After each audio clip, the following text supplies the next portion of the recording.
TYFU. Hello again, Bethany. Hello again, Marilla. How are you? I am well. We find ourselves back in the Red Room studio. Excited to be here. Elated. I think we want to call out to potential sponsors again. Of course. And like, follow, share. Oh, yes. Obviously. That's a thing. Find us on Instagram. Find us on Threads. Find us on Facebook. Send us a letter. One time we got a letter in the mail. You know who you are. And it made our entire year. So We're still thriving on it. That's the only reason we're still showing up. riding that high. So anyway, get in touch with us. Follow us. Visit the website. Visit the website. All that kind of stuff. Oh, and review us. 5 stars only. 5 right. stars only. True. Only 5 stars allowed. Do we have an episode? Do we have an envelope? Right. We are running a podcast and we have an envelope to rip. Right there in front of you. All right, I'm going to go for it. And the topic this week, Marilla, is it's just business. Ooh, What does that mean? it's just business. I mean, to me, it's kind of like, don't take it personally, which you're really good at, Beth. So I like this. The topic. Yeah. I like that we've invited a guest to join us today. We're That's- like, what? How many episodes into season 3? And it's just you and me yapping at you each and other. me yapping. We're just so delighted with each other all the time. All the We don't time. even need to invite a guest onto season 3. Tee-heeing. But this particular guest was a fan favorite from yes. season 1. I think, correct me if I'm wrong, Kelly, but still our most popular episode ever. This person was the guest. So you And guys so know as him. smart business women, we've invited him back on. It's true. So many of our listeners fell in love with him. Mm-hmm. Give it up for Joe Kennedy. Welcome back, Joe Kennedy. Thank you, guys. Thanks for taking the duct tape off, too. I've had to sit silent through all that. That was It's very hard for me to be quiet. If anybody's curious about the episode that Joe was on in the past, it was breaking up with customers, Yes. which is when you have to actually ask people to leave forever and never come back. Yeah. Breaking up. You guys invite me on for all the positive stuff, all Yeah. the nice stuff. Thank you. Well, actually, I want to just mention, though, that Joe is also our first ever return guest. We've Had a talked repeat. about it. We've theoretically thought we should have so and so back on, but Joe nobody's is actually gotten the invite. no one has accepted the invitation. Well, No, actually, Joe is the only one that we've invited. I've been begging to come back, too, so thank you. no. So thank you for making the time today, Joe. I think you're going to be a good balance because I feel like in this topic of it's just business, I fear that I am going to land on the cold and unfeeling side, and Beth may be the fan crying, favorite. it's No, sad, people just are going to love you because you have a compassionate, heart. weak. Anyway, I hate that I just said compassionate and weak side by side. Yeah. Which I think goes that works into the topic. It's true. Because sometimes compassion is seen as weakness. Marilla, you wouldn't understand, but I'm going to fight you. Stone cold. So it's just business. Does this bring up any immediate thoughts for you, Joe, or should we just start working down Beth's list? It's yeah, I just mean, business. yeah, definitely. I think that's always been a problematic term in general because, I mean, every single business is made up of people and you're usually dealing with people, not just Especially small a businesses. business, even though when it's convenient for some businesses, then they act like a person Ooh, when it gets interesting. them Yeah, out of we'll trouble. Get to that. We'll get to that. You know, whenever people say that, I think they are hiding behind the fact that they're being a jerk. Yes, they're hiding their bad behavior. Okay. I don't think it's always hiding bad behavior. But why do people say it defensively though? Oh, it's just business. It's just business. Okay, well, it's used as an excuse. Now, is it a valid term? I absolutely think so. But Right. is it when it is invoked in speech and in conversation? I think usually it's in a Quite defensive mindset. I think too often it's used as an excuse for bad behavior. But I think also it can be when you are involved in your own business, and especially at a micro business level, I feel like for myself, who happens to be, I won't say over emotional, but emotionally invested in my business, for me, it's been a good reminder through the years that, it is just business. It's not the only thing in my life that I have. And like in that sense, I've found myself reminding myself it's just business. But there's so many different ways you can go about this. I'd like to bring topic. up the first time that anyone said to me, it's just business. Yes. While I was I'd love to running hear my that. business. Many years ago, different store, different town. Different breath, different hair. Beth, different hair. I was in a contentious relationship with the landlord. Ooh. Which has got to be its own episode eventually. We'll talk, Joe. Yeah. But I love my landlord. I was in a contentious relationship. I could not continue doing business at my one location, so I moved to another location. Okay. I broke my lease to do that.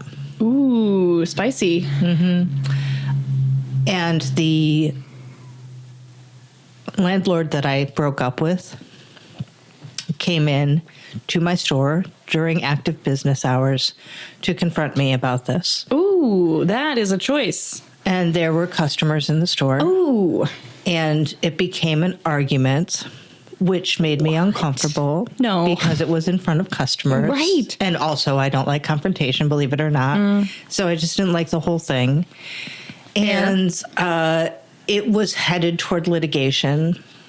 So, in any case, there was a big moment in the store, and I thought it was super cringe. Ooh, was there shouting? There was some shouting. Ooh, not on good my for- part. Oh, not on your part. I'm always calm. Okay. But anyway, the person left, and I felt like I needed to apologize to the customers. And so I did. I'm like, I'm so sorry you had to see that, and I'm so sorry if it was uncomfortable. And Right. Please don't stop shopping with me. Yep. You're right. The subtext being. Right. And one of the customers said to me, whatever, it's just business. Oh. And I have never forgotten that, because to me, it was way more than just business. Ooh. It was about ethics. It was about decorum. It was about, I don't know, honor. Yeah. It was so much more than just business. I think the customer said that to me as a way to kind of just like, don't worry about it, I'm fine. Yeah. Yeah. Like that's just your 9-to-5 drama that you have to deal with. Not, Right, not whatever. me I'm as a still customer. shopping, and Yeah. I'm going to buy a book. I'm going to buy Huckleberry Finn Right. and live my life. But the fact that it was so easily dismissed and swept under the carpet by them, maybe as a favor to me, it just stung me, like in a way. It's like, this is not just business. This is my livelihood. This is my life. This is my, like, I don't know. It was so much more than that for me. Yeah. So I think maybe I'm particularly sensitive to that phrase because it's never really just business in a micro business.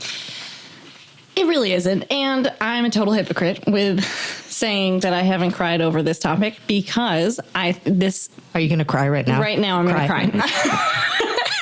No, because the first time that reminded me, the first time anyone really said that to me, like it was in writing actually, was when I was going through the name change drama and I had another business, I'll say small, and I was micro, who was threatening to sue me over my original name. And when we decided to move on and change our name and rally the support of our community, I got berated by this person in an email, and I was told that I was being dramatic and I needed to get over it because it was just business, what she was doing to me at the time. And Which was threatening litigation. Right. Yes. It was no small, she wasn't just being mean to me. She wasn't just picking on me. She wasn't just doing business, because it was Right. way more than that It was for you. way more It than was your business. livelihood. Yes. It was your passion. It was my whole life at the time, but there was a lot of, it was a weird time because I was being told by this individual that it was just business and that I needed to grow up And that felt insulting in many ways. But at the same time, during that season, to get through that season, I did have to remind myself quite a few times, like, okay, this is just business. This isn't everything that I am, and it's not who I am as a person through and through. But yeah, it certainly did not feel like business when I was feeling very targeted by someone who I'd never spoken to in my life and lectured by that person. So it's like, I think that, Joe, makes me think of what you're saying. Like, sometimes it's just used as an excuse because someone wants to act a certain way. And a lot of times it is business to business, landlord to business. Yes. And they want to act a certain way. And then when they have to face the consequences of perhaps wrongdoing, The moral consequences, then that's when it's just business comes out and being like, you're immature, you don't understand, you're stupid because you don't get it, that this is just what business people do. I think it's you both same term, two different situations, two different usages of it. One is quieting things down, sweeping under the rug, whatever. The other one is, Marilla, yours is purely gaslighting. Right? Gaslighting, It's like, okay, let's just tamp this down, shove it out of the limelight because whatever, even though maybe we should be calling attention to it. And the other one is attacking you, getting you off of your foothold or whatever by trying to provoke you, and it's use it as an attack. One's the opposite, and one's like sweep under, the other one's attacking. You're totally right. It's the same term. Both are sort of invalidating, though. And both of them, and again, like I said, like, why is it even being used? Like when that term is used, it's almost never like a positive thing. It's like, oh, it's just business, isn't everything great? It's like woohoo, that's almost business. Why would you always say it? Because you're trying to like change the topic or distract from maybe some ill will or and I think people have been doing that for centuries with businesses and corporations that are taking advantage of people or people taking advantage of other people. And I think What's weirder when we're talking is like in small communities and in smaller businesses and tighter businesses, that it's just, you have these relationships that you're building or are time honored, even where you have employees or you have people or vendors. And like in my business, in the bar business, like you see people work for one company and another company, they're a delivery truck driver, now they're a salesperson. So it's just like, if you treat them in certain positions, they might end up becoming in a position where you need their influence or you need their know-how. And it's like, if you just treat everything like just business, which I believe you should be treating people well then, because these people are connections to you and you might need them. And business to business, that you need each other. And so many times that relationship's completely ignored for a quick sale. Can I interrupt 1 second? Sure, Is it too late to talk about what Joe's business is? I was because we just assumed everybody knows and everybody's listening to season 1, episode 4 or 5 or whatever it is. I'm just a podcast guest. Podcast Joe. But I think it would be illuminating to the listener if we reintroduce Joe. Beth, you're a damn professional. Who are you, Joe? Yeah. Yeah. So what is your business? What do you do, Joe Kennedy? Oh, well, that is a loaded question. I have a cocktail bar, a small cocktail bar. It's called the Linden Social Club, I believe. Correct, yeah. We have subtly rebranded to Linden Social over the last year. Pardon. Yeah, so... Awesome. You heard it here first, It's kids. not an exclusive club, never has been. Everyone's welcome, I believe. Yes. But we want you to feel Even like you're Kelly a member. Walker. Mm-hmm. Too bad. He's been there a couple times. With Too bad for open Kelly arms. Walker. Too bad for Kelly Walker. He gets a hug from everyone when he comes in. And Whether he wants this is it or on Linden Street in Geneva, New York. And it is really right in between Stomping Grounds and Marilla's in a way, Mindful yes. Supplies. And we have met there before. We have met there before. So how many years have you been open? We're on our 9th year. Crazy. Yeah, we'll be 9 on July 1st. That is insane to me. Do you have any specific instance where somebody said to you, it's just business, or just an experience that I kind of haven't screamed had that? the literal, it's just business, like it's a Alec Baldwin movie from the 90s. But I think, just the business to business stuff, the contractual things. I remember, one of our suppliers for our laundry services, I was in a contract dispute with them, and they're like, well, you violated your contract, blah, blah, blah. And I was like, I have a litany of text messages of a service that I'm paying for that was not delivered or correctly delivered. I'm like, wouldn't that be a violation of contract too? And it's like, who cares? Like, you mess up, I mess up, I'm paying you for a service. Let's just figure that out, Right. And I think, when those the understanding of like a common goal there for providing a product or service, to me, is like when you bring the human element, the personal element back in. And I'm not even talking about compassion or empathy. It is just business. So let's talk about that. A lot of people, especially from bigger businesses, I see them being sometimes even more touchy. When you get up to management and you talk to them, they start getting, talk about emotional. They're not sad. They get aggressive. And you're like, whoa, dude, like, Right. You could I'm squash me giving like a you bug. money. Like, my whole thing is, especially with business, usually it's me giving someone else money because I sell to customers. I sell to people. I am at the whim of their wallets, whereas business to business is like, I'm only dealing with businesses on the other side. So Like I your deal alcohol directly with real suppliers. people, customers, and then I deal with corporations, large corporations sometimes, or other businesses. And I know there's people working there. And so I try and treat them well. But then when I feel like I'm getting screwed over on deliverables, then all of a sudden, and it's not everyone, but all of a sudden, like, this cold hammer of contractual justice comes on, well, blah, blah, blah, this and this and this. And it's like, I don't want to get into, what's going on. Let's solve it. And then this one supplier was just like, well, you committed to a 5-year contract. And I'm like, for laundry? And then Right. I And even you're looked not at my doing it. signature. It wasn't my signature on the contract. And I'm like, I don't even know if I signed this. And I talked to other people, and they're like, sometimes that happens. We've seen it happen. And it's like, it just is unbelievable when you really start just peeling back some of the layers and you look at the finite details. It's like, oh, everything's great, grand, awesome. It's all a positive conversation up front. Right. And then, accountability starts creeping in. And I think a lot of times people give a lot of leeway for larger companies because they have a big brand and they just think, oh, they're professional. Right. They got their stuff together, and then you start whittling it down. And you're like, no one has their stuff together. And we kind of need each other to deliver good things and have a balance. And it can sometimes feel like when you said like the larger businesses sometimes feels like they can get away with more.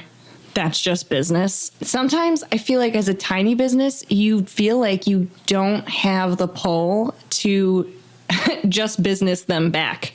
Like really get in there and address it. Like really take them to the cleaners. Not to say you necessarily want to, but like in my circumstance, it felt frustrating because I wanted to, swing big and get back at my it's just business person.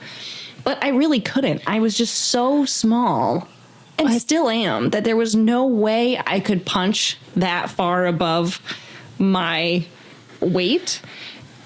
And so I do think that like when you're a micro business, it feels like if I was just a little bit bigger. Sure.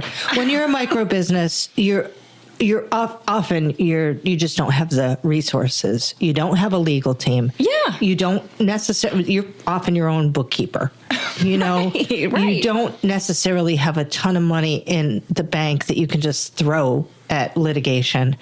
And so it feels like you're being bullied. Yes. You're being strong-armed.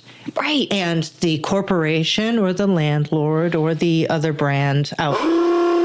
Careful, Beth. The other brand is just throwing around their weights in a really bullying way and justifying it. So I guess they can sleep at night by saying it's just business.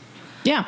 And I feel like this is not, I mean, I feel like this is a good topic because this has been an experience through the ages. It's not new. Like, I think of when a big grocery store comes to town and you've got all these little mom and pop markets, and one by one, this grocery store kind of like knocks them out. And at first you're thinking, well, you know, they were going to retire, or this person was done with it anyway, or they never knew how to do business. But then it starts to be a pattern, and you start to realize this big guy is making very deliberate moves to knock out the competition because they're the big one. Can we talk about him? I mean, yes, I actually think we have talked about him A couple of times. But yes, go ahead. What bothers me is that Emma's done just that really aggressively, really Specifically in very corrupt ways, I would say. We could say that Walmart has done that very intentionally and knowingly, driven the little guy out of business. We are going to get canceled. We could say that. Kelly, you're going to have to black this whole thing out. What bothers me is that a lot of the public respects that because it's good business, quote unquote, good business. Right. And if you, Marilla, can't compete, if you, Joe, can't compete, if I can't compete, then, I mean, That's it's just business. sorry, it's just business, That's survival just of the business. fittest. Sure. And you guys don't deserve, I've heard that before, you don't deserve to stay in business if you can't can't keep up. compete with these big competitors. And discuss. There's a grocery, a local-ish grocery chain that's starting to become more national.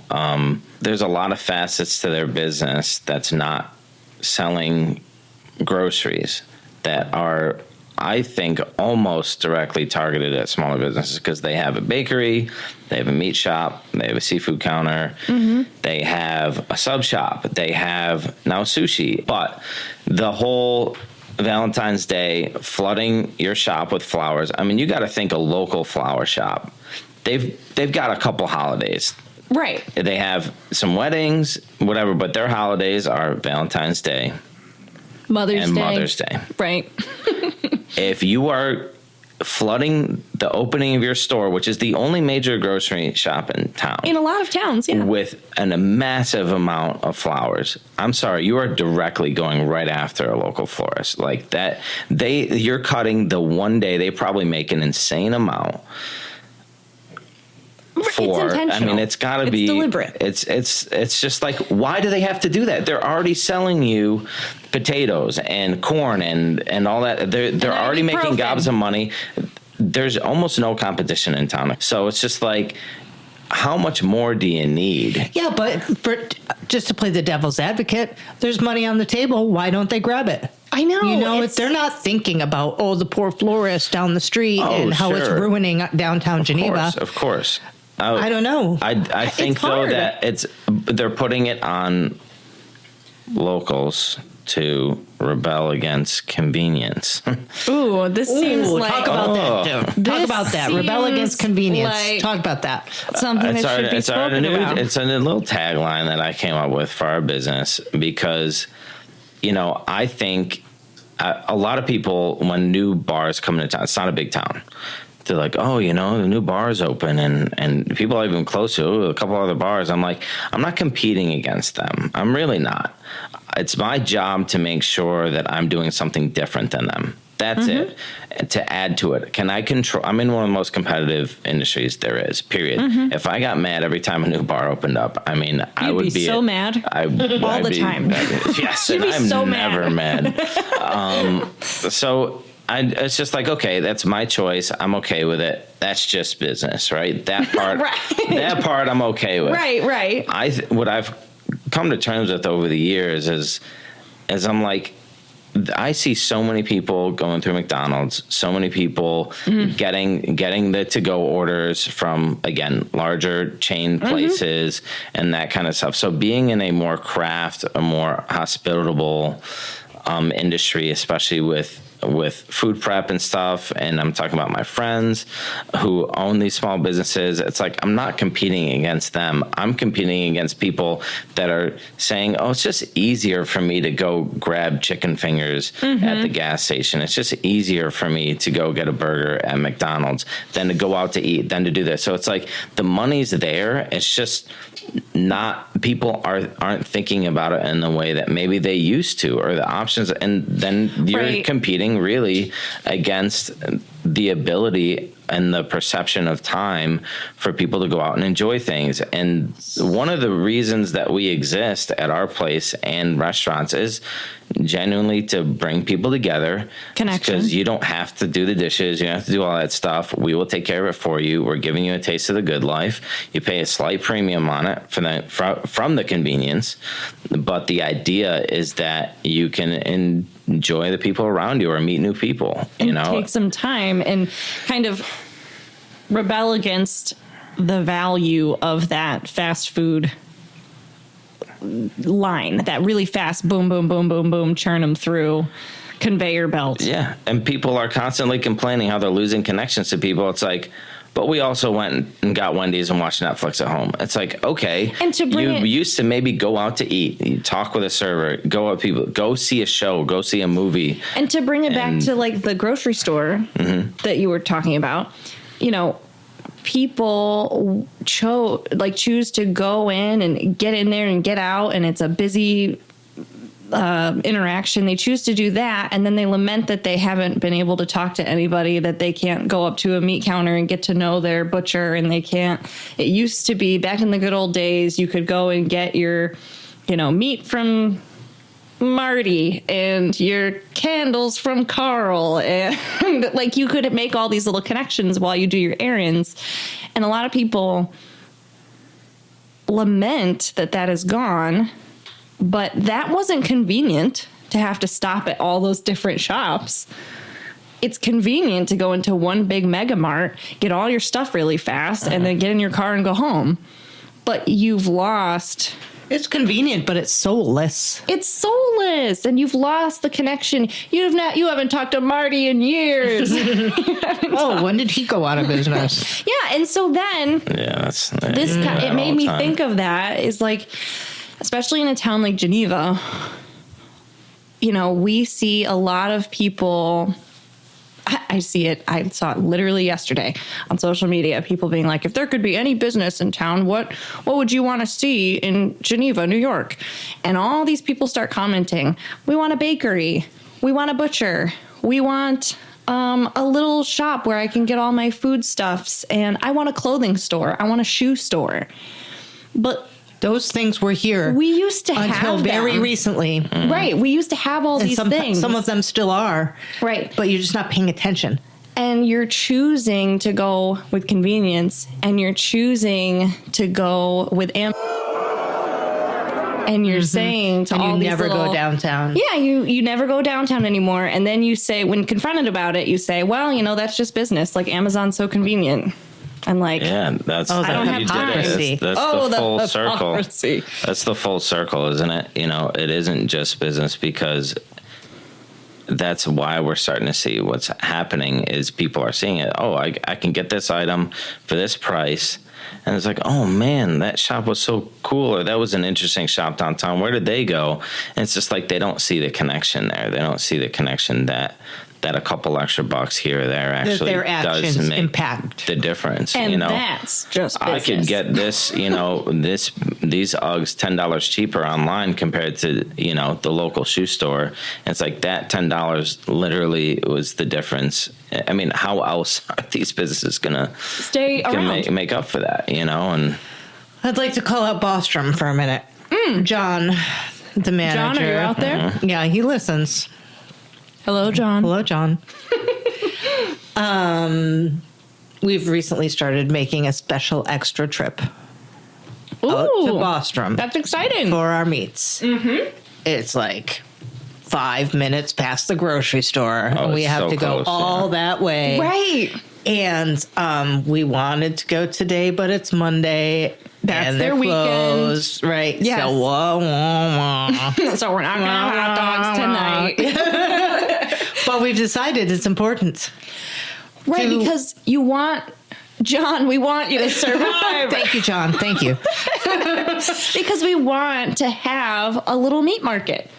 Of course, with way better meat. Because that sounds delightful, right? And another choice that is not our local grocery store Right. or our local Walmart. Well, Right. what's cool about a butcher too, and we've done this at our bar restaurant too, is like they can offer cuts custom. They can offer Right. parts that Wegmans would never cut, or what, They or could give you some Walmart, stuff or for your what, dog. there's like things you can get, like the pork cheeks or even ear, like Right. these fun And things we all that want you might ear. have All the interesting. stuff you see on Top Shop. All I'm craving is If you've ear never every had day. fried pork ear, I would recommend you to try it. It's incredible.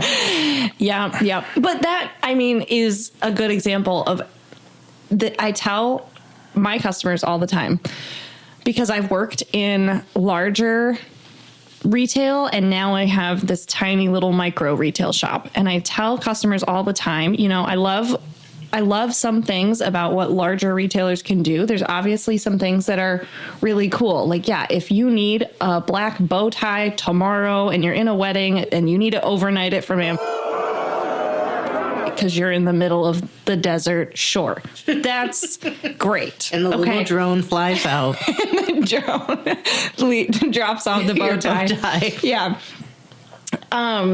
That's great.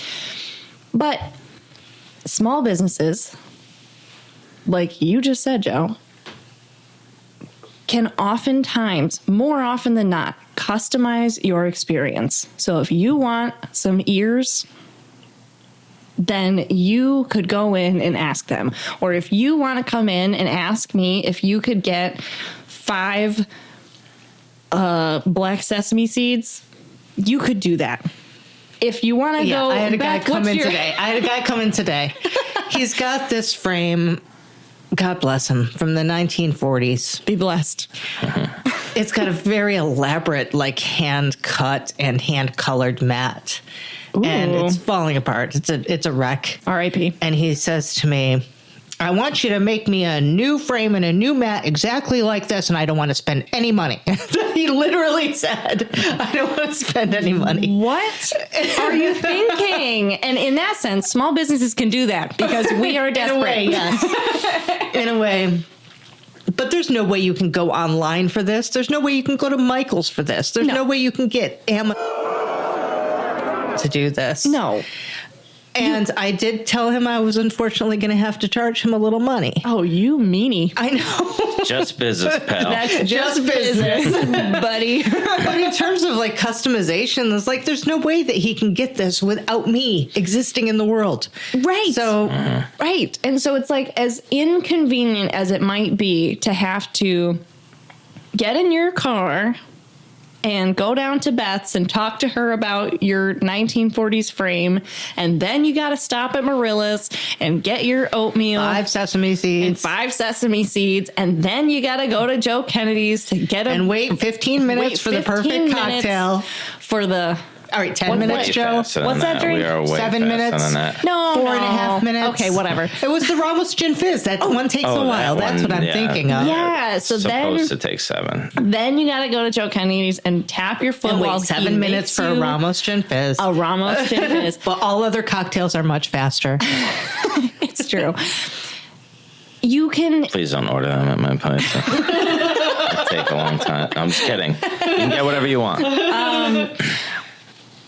by doing, even though it's inconvenient to do all those things and make all those stops, perhaps, you not only get so many problems solved, but you get to talk to 3 different people. You get Who to are all delightful, who are by the all way. delightful, who care about your issue or pretend to, and can customize your experience a lot better than just being churned through these it's just business Sure. conveyor belts of mass production. Quote me on that. Put it on a t-shirt. Yeah, people are always complaining that things are so impersonal. Why is everything like, can I talk to a human being? Well, because Okay. you're choosing not to. I know. Also, small business owners talking about how it's personal and we're emotionally invested. We are neurotic and we are a little obsessed with our customers. I am not ashamed to say that I have added caraway seeds to my inventory because one charming little old man wanted caraway seeds. I thought you were talking about me until you said old man. That couldn't possibly be me. But, I mean, are they going to sell well? No, probably not. I might not reorder them once they're gone. But, like, I really care about the connection with my customers. And sometimes I can, because it's one-on-one and because it's such a micro climate for connection across the counter, I might notice that a jar of caraway seeds is going to make your day. Oh, and that might be enough for me to get caraway seeds in. Not always, but like, I feel like small business owners are neurotic enough to pay that much attention to you as a customer. And you might not even feel like you're that important of a customer, but that is never going to happen. It's literally that personal, right? Like it's that personal. You are personally trying to get a reward system of making someone feel like you care, seen, and making, and you get joy out of them being like, oh my God, that's awesome. Like, thank you. That's really cool. And so, like, again, you're like thinking about them.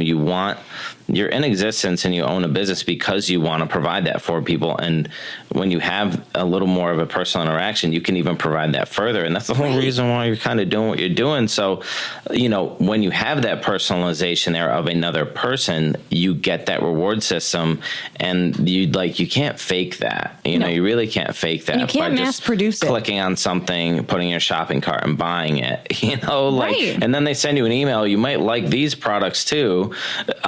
And like that's a corporation's idea of that, of who you are as a person and what you like. Exactly. And I've done that so many times. I brought in so many products and really at the detriment sometimes to my business because that's it's what I was expensive. thinking. I'm not sure Marilla's going to make money on caraway That's what I seeds. mean. She's not sure either. But you're willing to do it. You're willing to do it.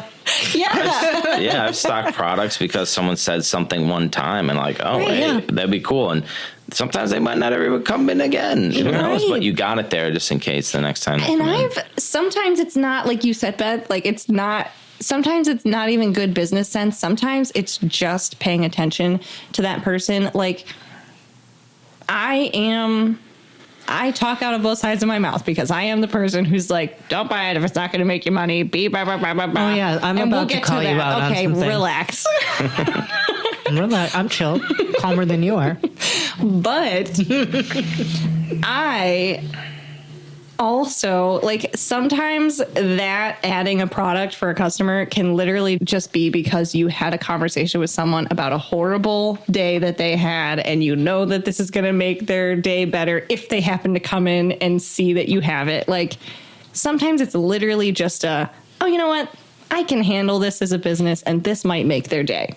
Mm-hmm. Hopefully they buy one, but it also might make their day. Mm-hmm. So I'm so emotionally invested in all of the people around me, Beth. Even though you pretend sometimes to be a cold-hearted. I'm about to get flamed. Sometimes you and I will talk and you'll sort of mother me in a way. Like, get your head on straight. Get your act together. Stop being so emotional. It's just business. This is true. Marilla's line to me. It is. And she's That's why I'm wrong. a hypocrite. She's also, I don't know, you can be very, I don't want to say cold. You can be very clinical. no nonsense. I prefer clinical, like a learned doctor in surgery. This knee, this leg has to be amputated at the knee. It has to be just done. the way it is. I'm saving your life. I would do that for either of you at this table.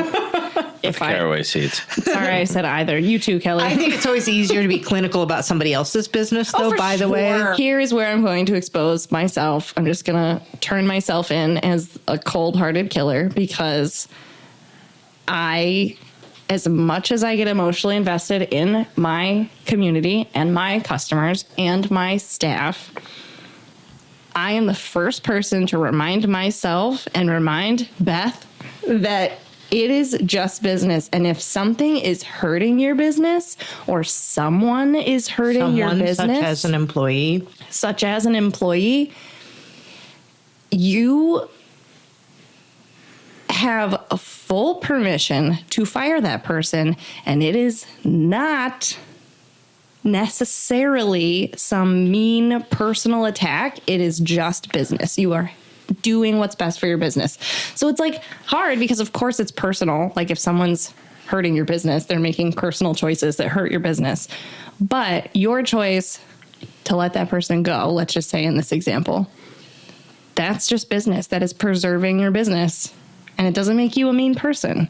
So that is why I'm a hypocrite and a meanie, and I have to leave now because I just made all these mushy-gushy stories about being nice to people. And Sure. I mean, I just, you just have to make sure that it's warranted, right? Right, right. That's the most important thing is like, you're in this empathetic hypothetical enough. Yeah, you're empathetic enough where it gets to a point where it's just like, it's clearly not working out. And, like I've had to only a few times, but one of which we overhired. It was 100% our fault. Like we just had too many people. Tricky too. And I was like, it really wasn't anything personal, and that was tough because of course they're going to feel that way if they're the only person getting pushed out of the ship. But it's like there's not enough food to go around the table right now because it was a slow season. But and I've had other people too where it's just like, I hope there's a mutual understanding that we've really let this go on for way too long and you're going to have to go. You mean like when someone is like, it's just, actively it's like, hurting. I think it's like, I don't think there's any surprises at this point. Like it's just, this is very loosely even a job anymore, so it's like, I mean, the first time that happened to me, I didn't have a choice. I could only let it go for like a matter of weeks. Because of dollars. Because of business. I literally couldn't afford to, because I was so baby at the time, to let it go on further. So, I mean, the turnaround was quick because I couldn't afford to like hem and haw about it. Mm. And I think that is really tough when you're a micro business owner because you don't necessarily want to like hire and fire willy-nilly, but you got to learn, and you don't always have the luxury to like let it go on.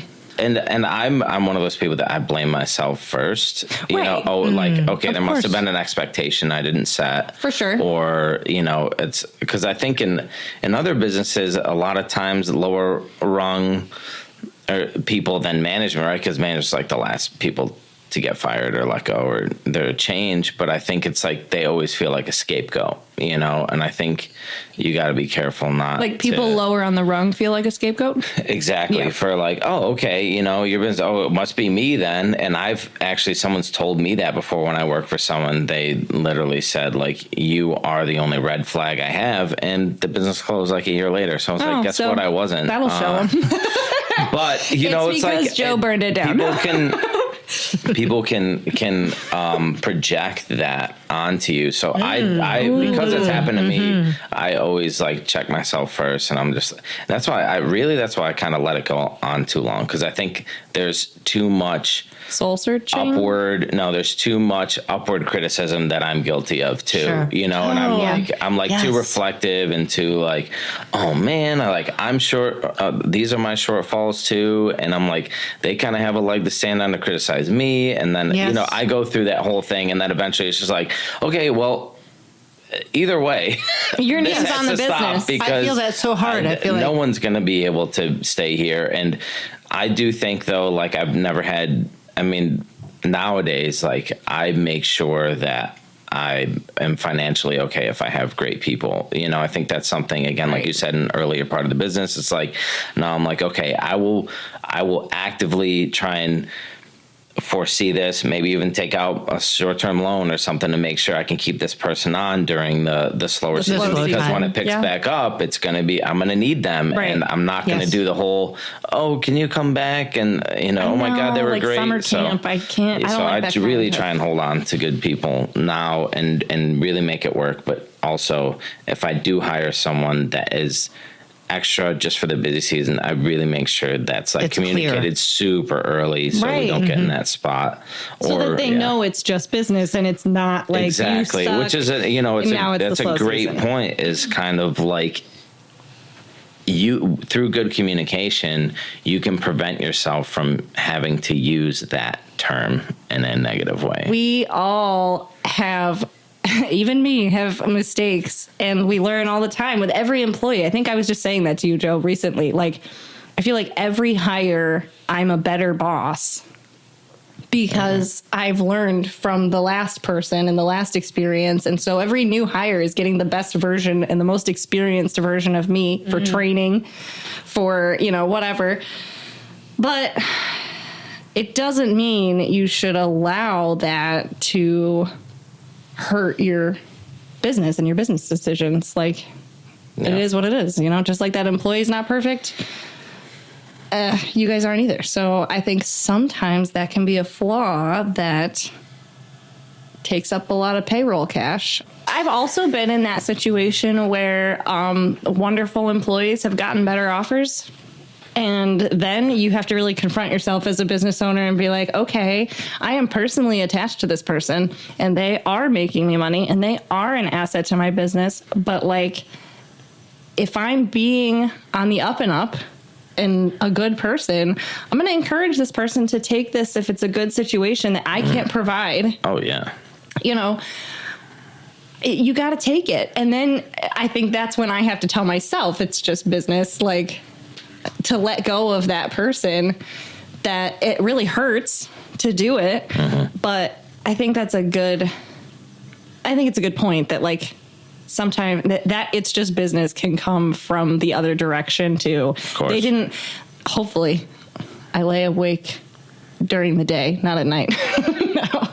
I think about it that, was it personal? Did I do something wrong? There's the temptation to overanalyze it. But at the end of the day, sometimes somebody just leaves because they found a better situation and it's a better fit for their life at the time. And like, as a business owner, you have to let that bird fly the nest and be okay with it and not overanalyze yourself or condemn yourself if you can't provide a slammin' dental health care.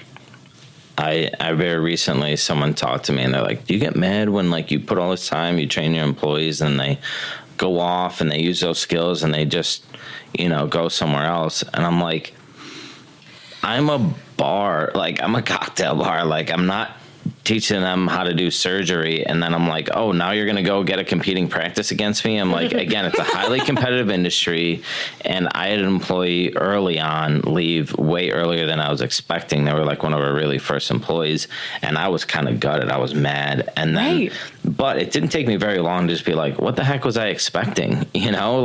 Like that's on me for it not being just business and me being like taking that personally. I think a lot of small business owners do take that personally, and I think that's kind of crazy to think it's like, yes, you did train this person. It is just a job though. So I think you've got to judge the situation or try and get a commitment from them and say, hey, like if we're going to do all this, I'd like it to at least be around for a year or two. Right. And so for me, I think of it as a badge of honor now if I train them and they go get fantastic jobs afterwards. I'm like, I helped train that person. It's also making sure that when they go to their next spot, that definitely in the bar world, you're trying to show someone something and they're like, they don't even know this basic thing and they work there. Like what the training there must be horrible. So I also think like in terms of my brand and my name and my marketing, it's like, I need to make sure that the people leaving my place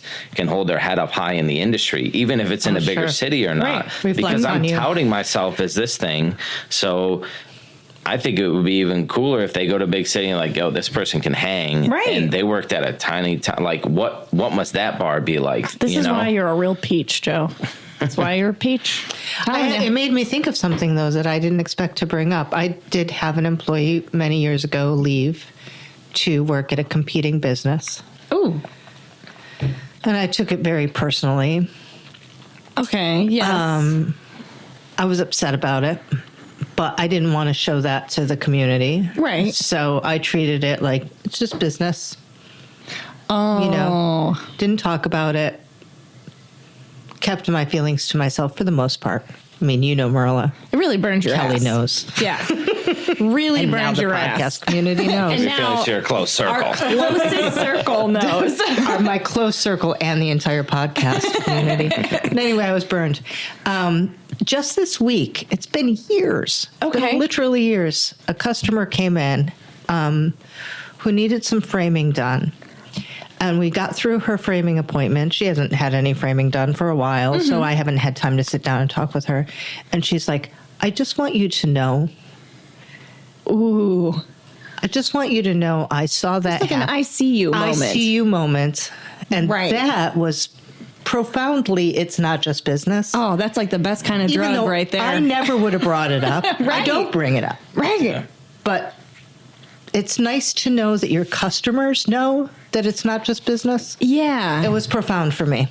Yeah, I would say I can relate to that because when we had to do our name change, you know, technically on paper, it is just business. Bigger businesses can threaten to sue smaller businesses, and Happens all the time. Happens every day. We're not the first. We certainly won't be the last. And you know, there have been a couple people through the years that when they hear about it or read about it or get clued in about what happened in our store history, they kind of shrug and be like, well, that's just business. Like, that's what you signed up for. And then I dump a bucket of water on their head and I kick them out of my store. Tar feather. I handle it calmly.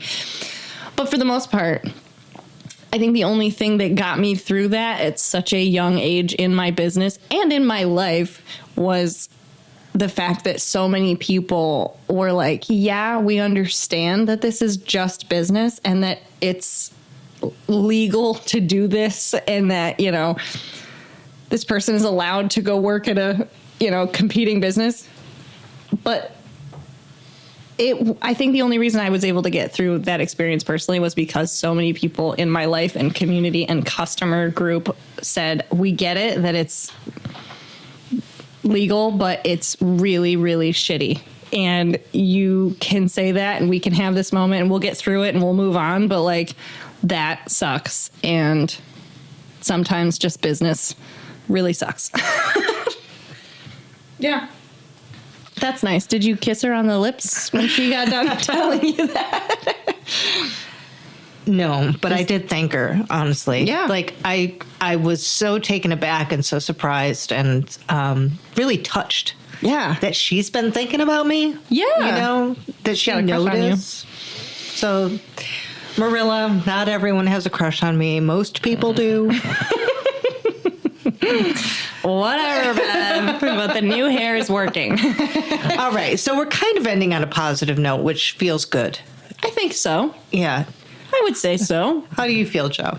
I feel good. Yeah. Yeah, content. He's feeling good. We're feeling good. Okay. You don't Thank you, regret that guys. you've come back a second No, time? not right now. I'm feeling a third time. I'm feeling it right now. Oh, my God. Hello. All right. Well, we'll keep you on speed dial, Joe. Thanks you. for coming in and Yep. helping us therapize ourselves, as we often do. Gladly. Thank you, guys. We chat about the biz, it is the way it is. Thank you for understanding.